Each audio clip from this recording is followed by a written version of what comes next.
And Gary, I'm just wondering, like life for all of us, and for our Reclink participants, it's probably played out in the most extreme forms. But life for all of us is full of challenges, loss, grief.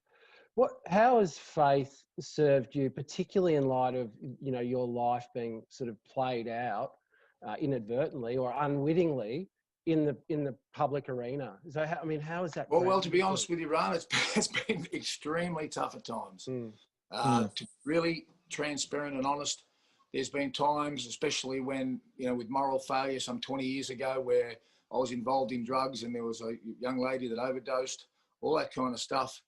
I can't tell you how much that shattered me, how much it broke me as a person. It still grieves me to this day.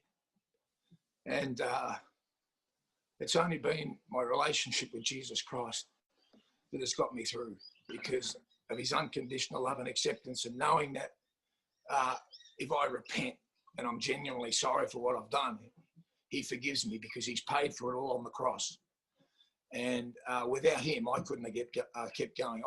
After that happened, I didn't want to be here for a number of years. And I said to God, I wish you should have taken me instead. And so it's been a very, very painful experience. And, if only I could go back in time and change things, I would. Unfortunately, we don't get that opportunity. And that's why I'm learning. I've got a long way to go. God's brought me a long way, but I'm learning. That's why choices in life are so important, because once we've made a choice or a decision, we don't get the chance to go back in time and change it.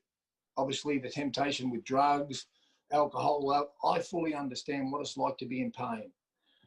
No one likes emotional pain, especially long term, and it's so easy to want to turn to things to numb our pain, to escape reality. But the problem is, when we do that and the drugs wear off, the alcohol wears off, we not only wake up with a hangover, but our problems are back worse than ever often, because what we've done while we're on the drugs or on the drink can obviously add more pain or even shame to our lives, if you know what I'm saying. Yes, yeah. It's so important that we keep, the company we keep, that we make sure that we're connecting and hanging out with people who are going to lead us in the right direction, not the wrong direction. And there's a saying by some Eastern philosopher guy that the moving finger writes and having written moves on.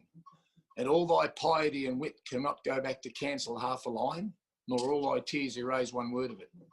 And it's all about decision making, that once we've made decisions in life, we have to bear the consequences of those decisions. We can't go back and change them. So we need to make sure that we get our decisions right the first time.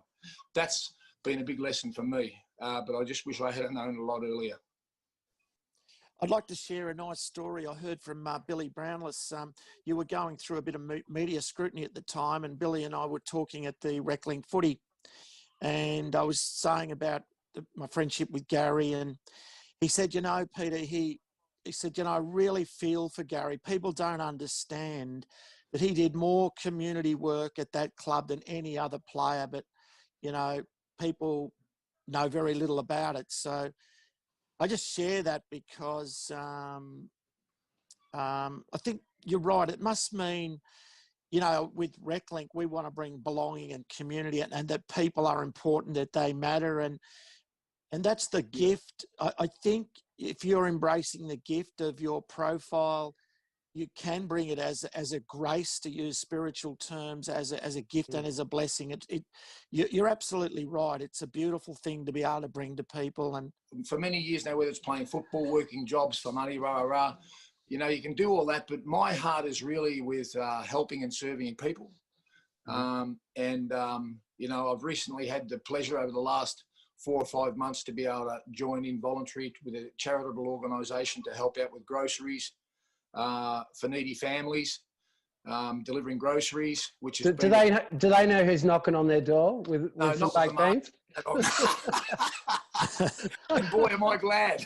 Yeah. It was funny because the word got around. A few started and the word got around that Gary was delivering groceries. So I think a few of them started calling up asking for groceries just so they could get their photos with me. Once they got their photos, they rang up and went off the list again. So that's quite funny. You must love the mask, Gary. You must love the mask, and I believe you wear a big hat. Yeah. Oh, yeah. It doesn't really bother me, Peter. I've got to the point now where, look, if people recognise me and they want to say good day, and if I can be a blessing to them and give them a bit of a thrill, whatever, well, that's a real pleasure for me. That's lovely. Yeah. Yeah. So I really find that quite rewarding, and I guess I thank God at times that He's put me in a position where I can, give people a bit of a thrill or whatever that means. Even though I know I'm really no different, no better than anybody else, just because I played league football and all our abilities come from God anyway. So the glory goes to Him. But it is a thrill, especially for children. Young children who look up to footballers and stuff like that, to be able to have a photo with you and have a chat and say good day and build them up and encourage them and all that sort of stuff is it's very rewarding. So so I thank God that I'm in a position to do that.